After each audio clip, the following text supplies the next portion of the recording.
As the end of the 1920s approached, the Regia Marina faced an important decision. They'd already built two 10,000-ton cruisers armed with 8-inch guns, the Trento class. Initially, the French, their main competition, had also laid down the two Duquesnes, something the Regia Marina was less worried about since the French ships had similar speed and firepower characteristics but almost no protection. The Trentos weren't spectacularly well protected themselves, but they did at least have some armour. However, the French had then followed up with 4 additional vessels, variously called the Suffren or Foch class.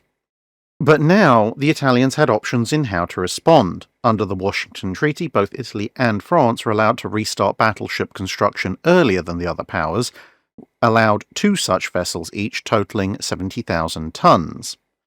The Regia Marina briefly considered splitting this 70,000-ton allowance into 3 smaller vessels of just over 23,000 tons each, which would be more like heavily protected supercruisers than true battleships, and would then pave the way for full-size capital ship construction later on.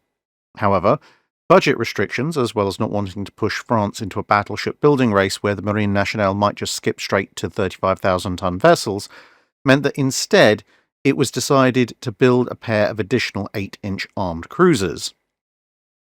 These would become the Zara class.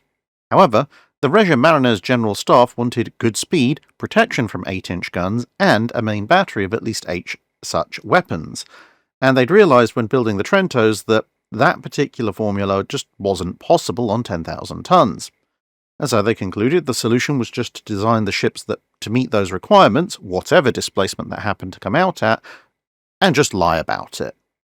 A draft was quickly produced for a 12,500-ton ship that was capable of 32 knots with 4 twin turrets, each carrying 8-inch guns, and 8 inches of belt armour. The Regia Marina, however, failed to tell the Navy Minister of their intentions, and a major argument was only averted when somebody pointed out that 150mm, or 5.9 inches, of armour of the latest tourney type would actually be enough to deal with 8-inch gunfire at reasonable battle ranges. Thus, with this reduction in belt thickness, the Zara and Fiume were ordered to a nominal displacement of 10,000 tons standard, but with the Regia Marina itself paying pretty much zero attention to that last bit. It then became clear that not only were new battleships off the table, but some of the older, existing battleships were being retired or put into reserve. This meant there was now an urgent need to match the French cruiser force, and another pair of ships were ordered the following year. Gorizia would be another Zara class, while Bolzano, covered in a separate video, would be a modified version of the Trento class, giving the Regia Marina 2 squadrons of 3 cruisers each, with roughly similar capabilities in each squadron. Then, not only did the French lay down a 7th 8-inch cruiser, the Algerie, but the negotiations that led up to the First London Naval Treaty took place, and although France and Italy didn't fully sign into this treaty, the cumulative outcome of all these events was the construction of a 4th Zara class, the Pola. All 4 ships were armed with 8-inch guns in 4 twin turrets, a pair superfiring forward and a pair superfiring aft, with 16 dual-purpose 100mm or 3.9-inch guns in 8 twin mounts making up the secondary battery, with 4 mounts on either side, 2 at the main deck level and 2 at upper deck level. No torpedo tubes were included, as these had been dropped during the vague attempts to keep displacement under control. 4 single 40mm and 8 50 caliber machine guns in twin mounts completed the anti-aircraft battery. Aircraft were carried and were launched off the bow of the ships, a feature unique to Italian ships at the time. This overall armament would change somewhat during the ship's service, with some of the 100mm mounts being removed in exchange for star shell guns for night fighting, the 40mm guns being replaced by more modern 37mm weapons, and a variety of 20mm guns taking the place of the machine guns. Armour consisted of the 150mm or 5.9-inch belt and 70mm or 2.8 inches of armour on the deck, with the main turrets having the same thickness of face armour as the belt.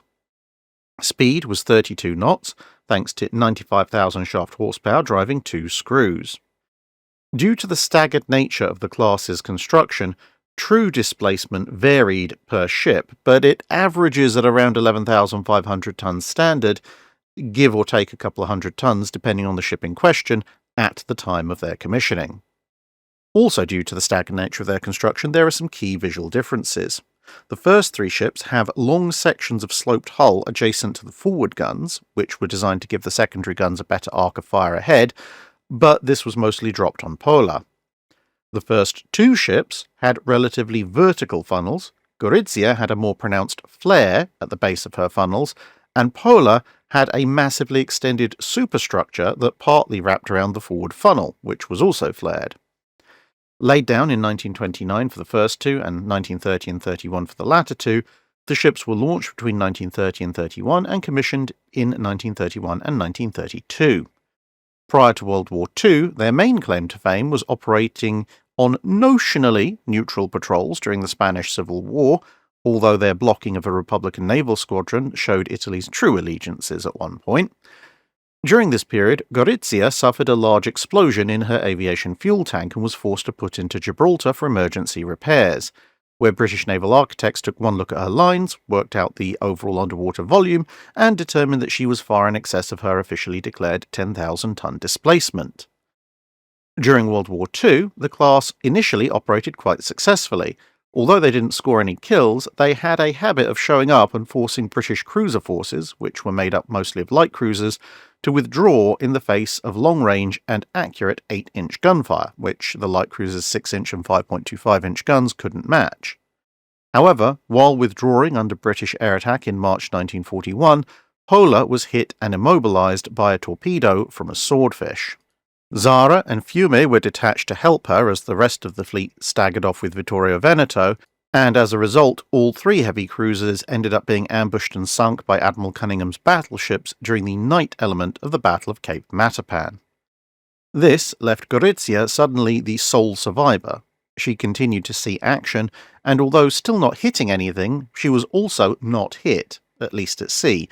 Then in 1943 she was damaged by an Allied air attack while she was in harbour, although the same attack managed to sink the Trieste outright. Subsequent to the Italian armistice, the Germans seized the ship when they occupied La Spezia, where she'd been moved for repairs. In 1944, Italian special forces, now working on behalf of the Allies, tried to sink both her and the Bolzano to stop the Germans using them to block the harbour. But Gorizia mostly survived this attack as well, being found after the war half submerged alongside a pier.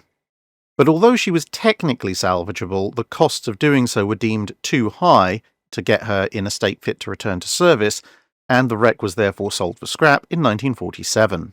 That's it for this video. Thanks for watching. If you have a comment or suggestion for a ship to review, let us know in the comments below. Don't forget to comment on the pinned post for dry dock questions.